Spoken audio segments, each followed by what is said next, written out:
Morning, people. What's going on? Welcome to podcast episode 117 of the show with me, Michael Labs.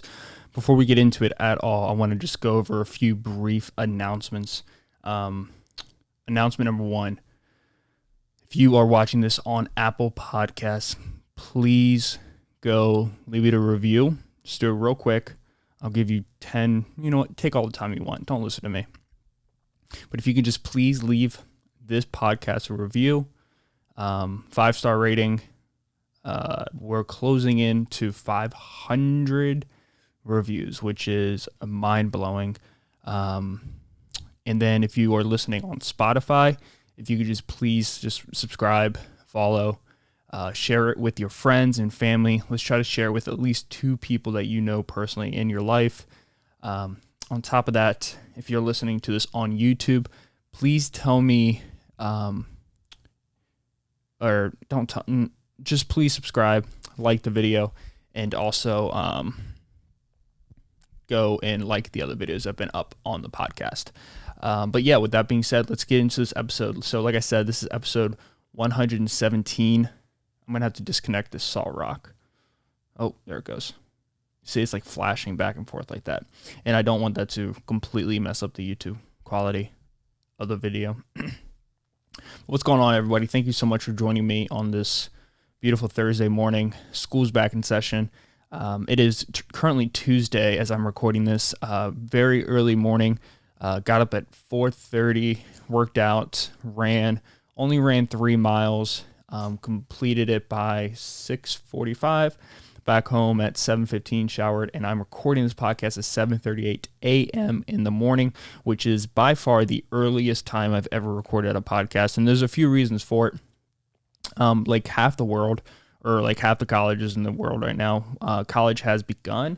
I know I'm still in school, which is a little crazy. I've been at this thing since I was 17. I'm 23 now. A lot of just giving up, per se. I mean, that's the best thing, or lost a passion, but no one really has a passion for school. I guess like disorganized, but I'm doing the thing, and all the classes this semester are on Zoom.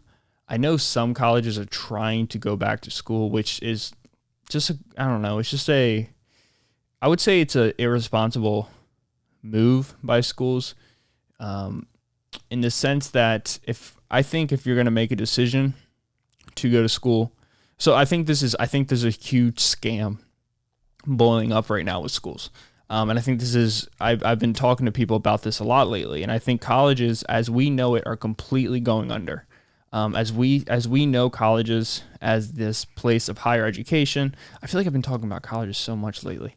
As higher education, a place where you can go and learn and grow your previous ideas, stack on different theories, reach out to different people, learn about different cultures, socialize, increase your social awareness of the world, which has slowly been diluting in colleges.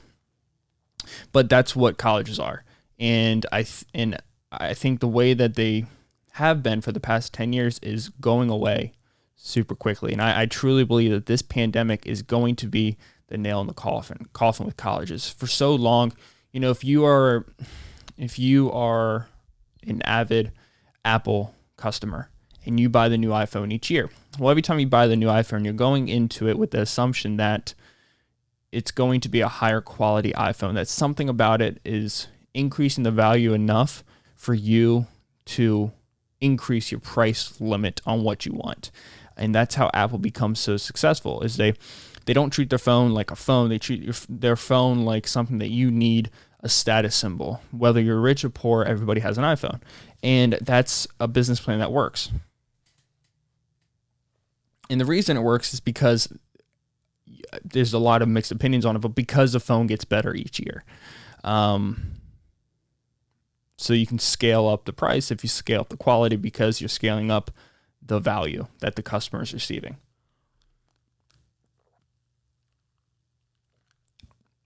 And then if you look at colleges, usually the common trend is that the price that you pay is supposed to be the higher quality of education that you get. So if you look at the most expensive schools, in the country, they're private schools or they're Ivy League schools. I don't know how much Harvard charges. Let's just look at most expensive college in the U.S. Harvey Mudd College. I have no idea what that even is. And total annual cost is $75,000 for out-of-state students.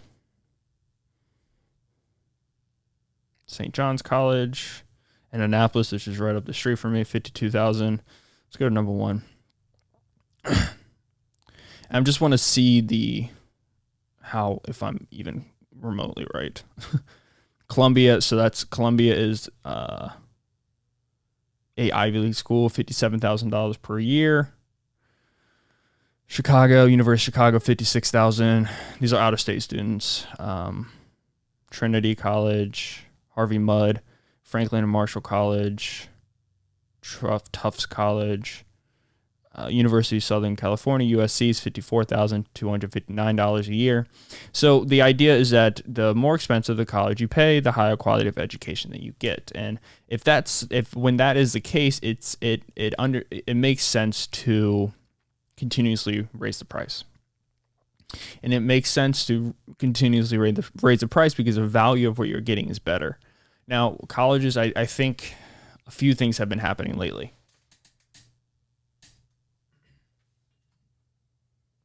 Give me 1 second.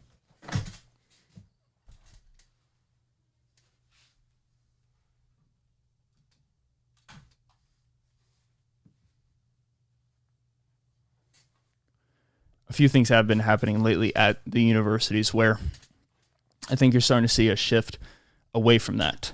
You look at schools like Harvard and Yale and Princeton and these top-of-the-line schools. My Salt Rock finally went out. They have steadily increased the price each semester, each year for the students, but the value of the school itself, I would argue, hasn't been increasing. And it's not, I don't blame the schools per se. I think you had to place blame on the schools a little bit, but I feel like colleges have slowly become a place, instead of education, a place of, they feel that it's their job to sway your opinions on political views, social views, and they want to kind of put you in their pocket so that when you go into the world, you're viewing your job, your career, people, groups around you, tribes around you, the way that they want you to, the way that they view certain things. And I think the price is a reflection of that. It's not a reflection of the education you get. So I think colleges were already they were already going to struggle in the future. They were already struggling with this these time periods because everything was already going to AI. Everything was already going to screen times and less time person to person. And I think now with the lockdown, with the shutdown, colleges have not decreased their prices because they put themselves in a hole where they have to continue increasing their prices because they have more staff. They have these extremely expensive things in the colleges. And since they have to increase their pricing every single year, and half of that pricing, most of that pricing comes from housing, which is extremely expensive. Housing and dining. I've never lived on a college campus, but let's say you don't even live on a college campus. You just live outside of a college campus, where most of these college apartments are rented out from the college. So if let's say I'm a leasing company called Audio Leasing Company. Well, I own this property. And I think this happens. I'm not 100% sure, but let's say I own this property. I own this complex of apartments. Well, Towson University will they will rent out the entire apartment complex, all the rooms, all the buildings and whatnot. And I apologize that my dog is barking. It really makes me upset. So they'll buy out this property, and then since they buy out all the rooms, they get a cheaper price on it, and then they rent it out to students. So even apartment complexes are being paid are making money for the universities, if you look at it that way. But colleges have now ran into this issue where kids can't go to school anymore, and they can't go to school anymore because of coronavirus. Coronavirus has disabled that large sum of money. So if I'm a university, I'm viewing it like, well, how can we still make money and get out of this? How can we still make money while still saving our asses? And then if something does go wrong, we can place blame on the students and cover ourselves. And I'm just looking at this from like, if I was a lawyer from their perspective, what would I do to help the colleges win in a lawsuit if the students decide to sue the colleges because the colleges refuse to give money back, which is going to happen. You're going to see this. You're going to see colleges refuse to give back money. And they're going to say the reason why and their reasoning for not giving back money to students is going to be, well, we opened up the schools, we took proper precaution, and you students did not obey the rules. Therefore, since you broke the rules, we are not obligated to refund you your out-of-state part of the tuition and your housing tuition. Therefore, they're going to be able to send home all their students because there's no colleges. I really don't believe there's going to be any colleges that survive, that go through the whole semester with in-class classes, just simply for the fact because this is really frustrating. Just simply for the fact because it's a bad look. It's a bad look for them. It doesn't look good for them. It gives them a bad rap. Give me 1 second.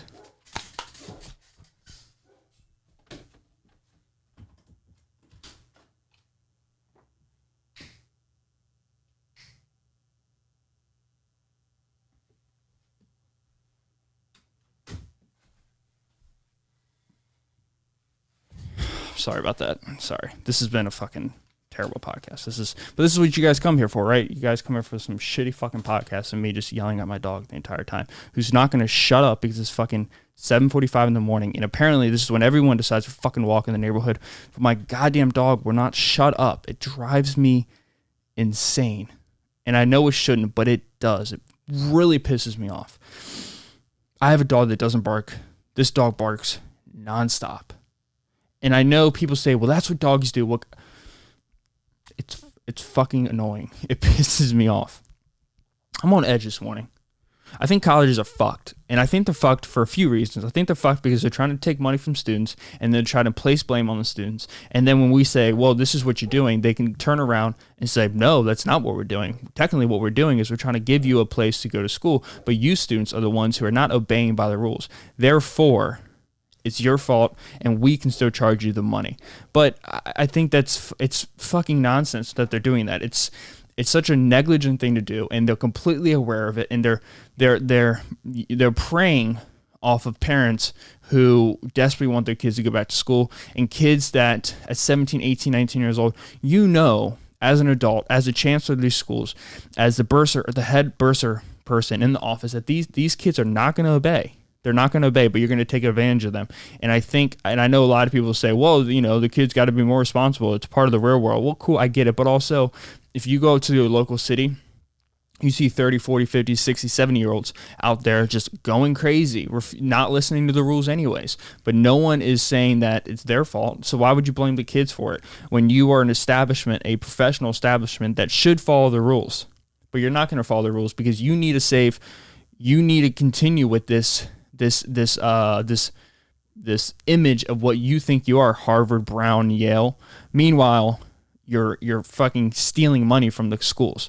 And that's just my opinion. And I think it's sick, and I think it's going to piss a lot of people off. And I think the future of colleges this time next year is completely garbage. I really do. I think the degrees right now are going down tremendously in value, especially like for me. I'm a business major, and it's a fine degree, I guess. It's a good degree to get.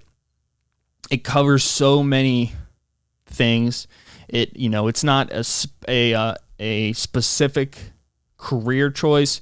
So it's not like you're going to school for neuroscience, you're not going to school for law, you're not going to school for music theory. It's something that if you apply for any of those places, you can get a job in like the administration of the music place, or you can get a job in the hospital business department, stuff like that. But it's just, I don't know. I just see the value going down tremendously. I see schools collapsing, and it's really scary. It's really scary. And there's a few things I want to backtrack a little bit. I want to say thank you to everyone who supported the last video. I love doing videos with Taylor. Like, she's such a unique individual. She has this ability to just be so thoughtful with everything she says, which makes her a very intimidating person, I think, to a lot of people, but a very attractive person to a lot of people. I think a lot of people, including myself, we spend the whole day just speaking and not really listening to what we say until we say it. She has this ability. It's almost like she already verbally spoke, stopped, paused, and thought what she said, and then she re-spoke. But she doesn't. She's thinking about everything she says. She takes every single thing that you say, she breaks it down, she really processes it, she puts it through her machine, her brain, and she has this ability to capture it, and then she rebuttals. But her rebuttal has this ability to like pet your words. It's like your words are like a pet dog. And you could see me in that podcast, and we weren't trying to debate. We were just having a conversation. Like, that's how all of our conversations go. Like a few days ago, we talked about like abortion and evolution, and like women empowerment and being pregnant, and just like very not complex discussions, but discussions that require they require the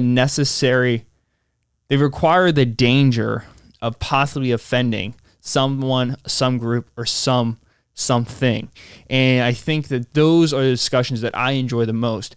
And you can see during that podcast, she took everything I said and she recognized it. Like, it's the perfect way to have a conversation with someone and to have a discussion with somebody. You accept what they say, you hear what they say, you don't yell at them when they say something you don't agree with. We were talking about flirting, and I was giving my opinions. And yes, let's be transparent. A lot of the time when I do have conversations, I do play devil's advocate the most. So like most of the time when I'm talking to somebody, I agree with 90% of what they say, but I will play devil advocate on 50% of that 90% of what they say, because I just want to expand the conversation, and I want to see if my thought pattern has flaws, but those flaws can be brought up by somebody else. I find that the best way for me to learn. It's the best way for me to enlarge my education on a vast majority of subjects. But I loved having her on, and you can see how natural it is for both of us. And the only reason why I don't have her on more often is because I have one good mic and one shitty mic. And you could tell the difference as I was doing that podcast. You could tell that I had the good mic and she had the shitty mic, and it's pretty obvious. But she's off. She left for college on Tuesday. So I'm here alone. She's up there alone. She is pretty much all online. I think she has one person-to-person class, and that class is not going to get canceled unless the campus shuts down, because it's a botany class. Like, it's indoor plants, but in a greenhouse. But it's her last semester up there, and it's always bittersweet when she leaves. It was even harder this time because we've been living together for 7 months now, waking up together, going to bed with each other, and it's not like we are super like attached to the hip. I mean, we are, but we are both very individual persons, and we both have very unique views on everything, and we both can function completely okay with each other. But every year, every semester, I've always convinced myself that when she goes, it's going to be a lot easier, but it seems like every semester it gets a little bit harder, and that's something I was completely naive on. I thought it would get easier each semester, but when you actually care about somebody, you actually love somebody, it gets harder. It definitely gets a lot harder. I do this thing where I leave her notes and throughout the house or throughout her car or whatever. That's just little reminders, don't do this, I love you, or I care about you, or don't forget about this. she did the same thing for me, and it's actually a funny story. So when I got up this morning, Jesus fucking Christ, dude. I hope that's not that loud for everybody. It just, oh my God. It's the most frustrating thing in the world.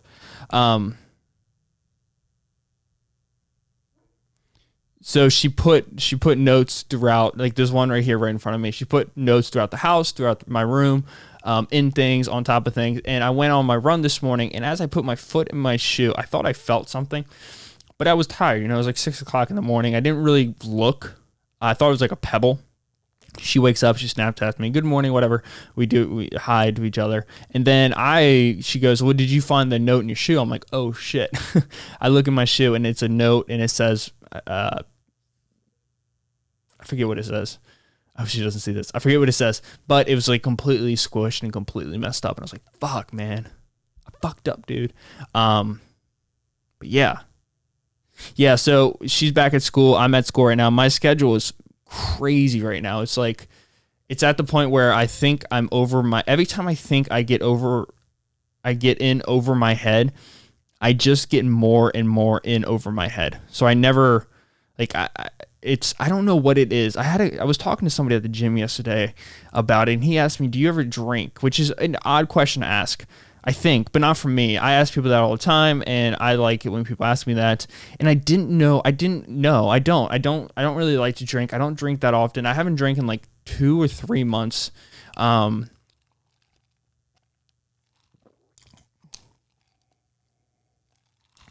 the main reason is because I want to run a marathon. And I think it's just one of those things where if I could check off all the boxes to enable me to do that, I'm going to check off all the boxes. And I think if I do have alcohol, even if it's only like 1 glass, I think I'm not checking off the box as the quality of the box, of the check mark in the box, isn't as high as if I didn't have a drink. So therefore I just don't drink. But he asked me if I do, and it was one of those things where I don't know why. I don't really understand why I don't have this ability to just let loose, or just relax, or just calm my brakes, or put on the brakes and just enjoy life. Like I have definitely increased the ability to, like, I act on it a lot more. I used to have this constant racing in my head that I'm not doing enough. And it was a mental thing that fucked me. And it was more mental because physically I literally wasn't doing enough. But in my head, I was like, I don't know. It was weird. Like if you look at what I was doing during the day, it wasn't enough. But in my head, I was convincing myself that I was doing enough, but I can do more. And nowadays I'm doing a lot, school, podcasts, work, whatever, just doing the damn thing. And mentally, I feel like I'm still not doing enough. I'm finding time to have balance and to relax a little bit. But I'm looking at my schedule now. I'm like, well, fuck, I messed up. Like if I told my therapist this, she would be pissed. She would hate me. But I think it's part of, as much as I think it's healthy to just relax and have time to yourself, I am a true believer of just grit and just constantly moving. And I love this idea of exponential growth. I think exponential growth is a real thing. I think it compounds, like compound interest. The best investors of all time, Warren Buffett, he's the greatest investor of all time, and he didn't go for extremely high growth companies. He just was in it for the long run. He saw companies that had a product that couldn't be replicated. The product was the best product on the market, and the numbers were good. They had good management. They had a dedicated group of people who enjoyed the product, and he saw long-term growth, not super quick growth, but long-term growth with steady income, steady expenses, a good, a decent dividend payout that had room to grow. And that's where he put his money, Apple, Coca-Cola, Bill Gates with waste management companies that always will be needed. And I look at that, and I take that perspective and I look at it with everything in my life. I think it's a real thing. You see it in science all the time. That classic thought experiment, or that classic situation where you're like a peasant. The king says, here's 1,000 pounds of rice for the rest of your life, or like 10,000 pounds of rice for the rest of your life. Or you can have that, or you can have 1 grain of rice and every day it would double. Every day it would double. Well, you initially want to take the first option because there's no work, there's no time, you don't have to wait for anything, you just have it all up front. But after a week or so, or after like 30, 40 years, well, you ran out of rice. You ran out of rice. You ran out of rice because it wasn't enough, but it sounded like a lump sum at the beginning, and it wasn't enough because you didn't have to work for it. You didn't have to grind for it, or you didn't have to wait for it. We're just talking about exponential growth here. You didn't have to wait for it. Therefore, you don't value it. But with the rice scenario where you get 1 grain of rice and 2, then 4, then 8, then 16, 32, 64, 128, 256, whatever it is, 512, 1014, 2028, 4056, 9012, 18,024, 3648, 36,048, 60, 72, 72, 96, 142, 144, 100, I don't know, but you get the point. You can see how it grows super quickly. And I believe that exponential growth, that compound interest, is found in everything in life. I think it's found in everything in life. It's like that classic scenario. Well, if you had 50 days and you had lily pads, how many days, and they doubled each day from 1 lily pad to 2. After how many days will the lily pads grow or cover half of Lake Michigan? Well, you want to say, well, after 25 days, if you have 50 days. So after 25 days, it would do it. But no, it's 49 days because you double. So after 49 days, you would be halfway to filling up the entire lake with lily pads. And it's such a beautiful concept. Like, this idea of exponential growth is I think it's the most beautiful thing that we have in this world. I think it's the most logical thing we have in this, or not logical, but the most illogical thing that we have in this world. This concept that is, you can't really put an equation to it. It's just kind of found in nature. You don't know where it comes from. Is it part of the rules of Earth? Is it part of the rules of nature? Like, what is it? No one really knows.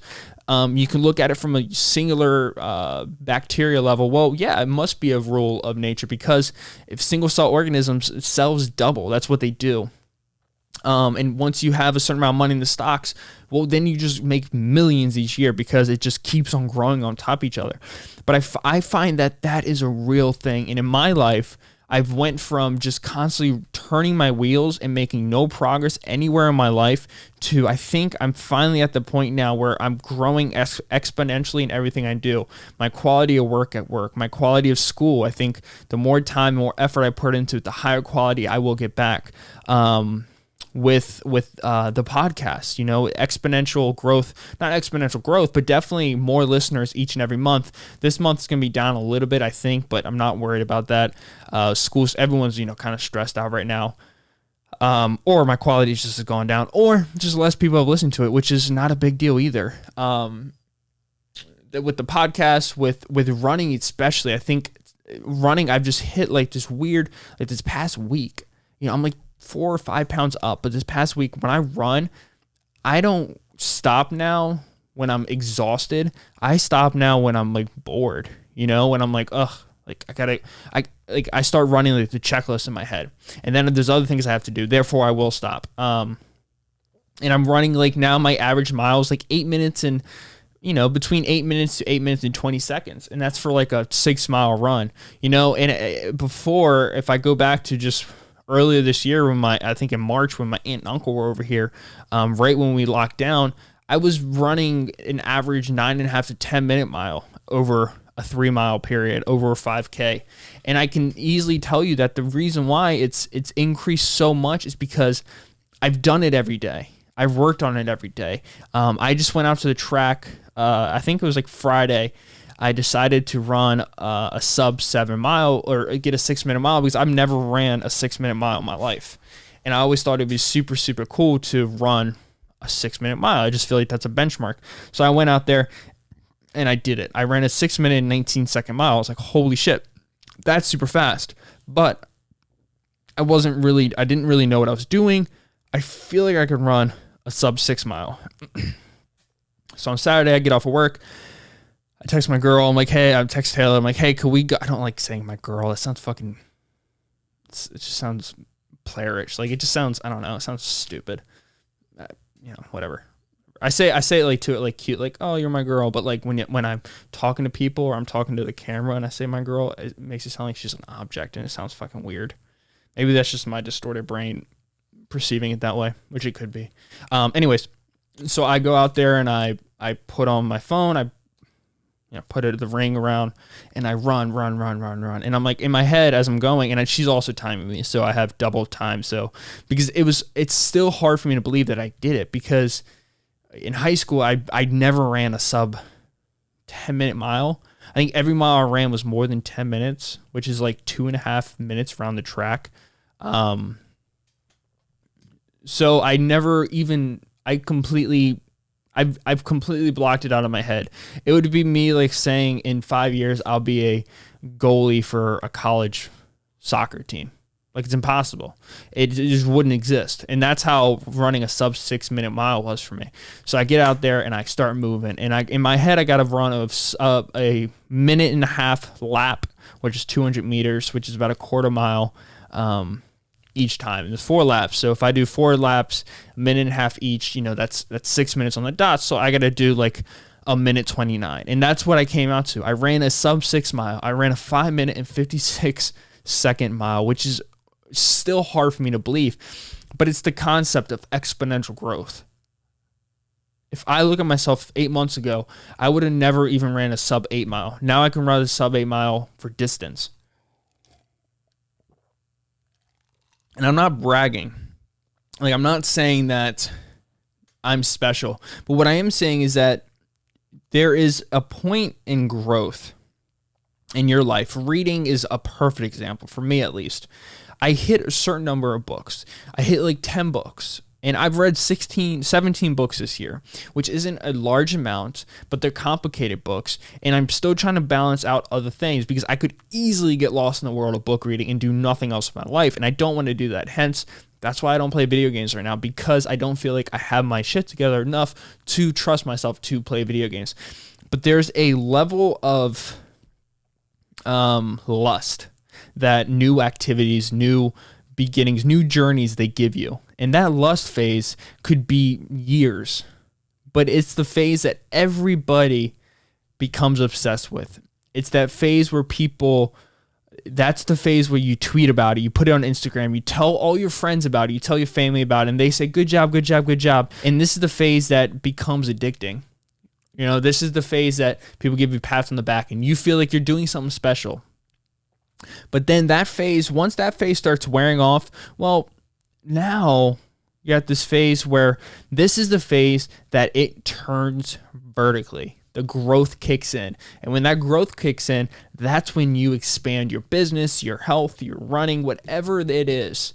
But that phase is almost impossible to get to, because that phase, even though there's exponential growth in that phase, and that's when things start kicking off for you, that phase is a double-edged sword, because it also comes with loneliness, because the people in the lust phase are not there for you anymore. And that's just the truth, because your dreams are nobody else's fucking dreams. And I know so many people that love to say that I want to do this and this and this and this, and they might do this and this and this and this, but they expect other people to give them high fives and pats on the back. And I've been that person. I've been pissed off at family and friends, not because of no reason for them. They're great people, because I feel like they should support me and my clothing business, or me and my podcast, even though they have no requirement to do that. They will enjoy it if I can put enough value into my product, my service, that they will then enjoy it, and then they will come back for it. But that lust phase is what people are addicted to. But that growth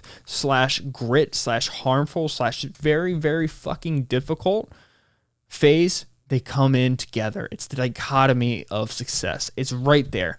And all it takes is this ability to just deal with the fucking shitty situation for long enough. And I think that is how you do well with anything.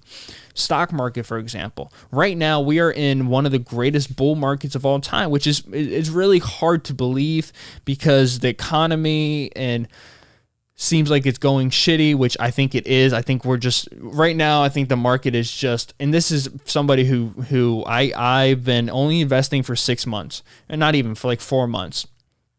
And I came in like right when the economy started taking off again. So I haven't had to deal with pain. I haven't had to deal with losing all of my money and then waiting for it to grow back again. So I don't know that part of me yet because I haven't experienced it yet. But what was I saying? Oh yeah, with the market. If you just keep it in there long enough, if you have the ability to just deal with the pain, deal with the suffering, make sure you have enough savings so you can survive if a pandemic happens, aka the one that we just had, the one that we're currently going through. If you can deal with that, if you can work yourself through that, well, it cuts off the fat. It cuts off the people who were just in it for the quick buck. That's fine. And I know a lot of people like that, and that's cool. That's a great move. But I think if you can stay with it, not sell anything, and fight yourself through those dips, through that time where it requires a lot of grit, but that time where exponential growth lives, and you can continue doing the cost average purchasing, keep on buying more of your ETF and more of your stocks and whatever, and you're confident enough about it, well, that shit's going to take off again. And you're going to be winning from March 20th, which was the third worst day in the stock market history, to March 23rd, which is the third best day in stock market history. If you can survive 20, 21, and 22 without taking out your money, that's the end of the loss phase, beginning of the exponential growth phase. But you can see that it's fucking hard as shit because you're losing so much money. But if you can just keep it in there and maybe buy a few more shares or whatever, that bitch takes off. And that's with everything. I've seen it with my own podcast. I've seen it with quality of being an employee. Things go better for you when you work hard all the time. I don't really know how I got to that, but I'm a true believer in that. I think that's something that everybody has to find. And I think the people who don't find it, we know those people. And I think it's super easy to fall into that trap because if you are in for a quick fix, the world is a quick fix. And the world will also be a quick hellhole for you too. Those things are linked together. Quick fix and quick shit are right next to each other. Grit and growth are right next to each other. And I think that is the dichotomy of life. And I think that's a trapdoor that everybody has to realize is right around the corner, and you could fall into it whenever. And you also have to have this ability to just take yourself out and say that the environment around you is going to affect you. But what affects you more than the environment is the way you respond to the environment, the way that you respond to certain things that you hear in the news, the way that you respond to people who are very rude to you, the way that you respond to certain situations. I think that is the reflection of the way that you will continue in this world. And I feel like I sound like a self-help person, and I don't really enjoy self-help too much. I think I do. I look at self-help. I'm such a fucking hypocrite because I've listened to a lot of self-help, everything from Gary Vee to, Tony Robbins to Eric Thomas. I've listened to all of them. I've been listening to them for a long, long time. But to me, they are the great beginning of anything. They're almost like cocaine and Adderall. They give you that quick little fix. But then it becomes up to you on how to continue with that fix. And they make you feel good, and I'm not throwing shade at any of them. They're amazing, and also, who the fuck am I to say anything? I'm not successful. I'm nowhere near like Gary Vaynerchuk. I don't even have a family to call my own. I don't even have $1 million to say is mine. I'm not a successful person, but I do see a lot of people in my life. They are addicts to those people. But if you look at the way that they brand themselves, the whole branding is like cocaine. It's in your face, hook you. And then you're on your own, and then you come off the high. I think they're all great to start your journey, but you have to have that ability to have that quick fix. It's got to be in you. You got to be able to give yourself that quick fix. Tell yourself, hey, yo, get up, do this, gotta go. And you got to fucking just put your foot to the gas and just hit that ground running like a motherfucker, like goddamn Usain Bolt back in 2008 in Beijing, China, just sprinting the motherfuckers, you know? But it's 8:15. I got to go downstairs. I got to do some homework. I got class between 9:30 to 12:15. I work 1 to 4 and then 5 to 10. So I got a long day ahead of me. I got to eat, got to make my meals. I got a lot of shit I got to do before I hit the hay tonight and have a good day tomorrow. I have class. So every Wednesday I have class from 6:30 p.m. to 9:10, and that was supposed to be in person, but now since it's not, I'm going to work, and I'm just going to put my laptop up there with the Zoom meeting, and I'm going to try to learn and also work at the same time. I'm going to get paid for going to school. So I love you guys. Thank you so much for the continued support. Like I said at the beginning of the video, please like, comment, subscribe, do your thing, share it, whatever. Just keep showing love. I love everybody out there. Thank you so much. Have a beautiful, beautiful weekend. I'll catch you guys. Man, it's going to almost be my birthday. So September, 7th. But I love you guys so much. Peace out. See ya.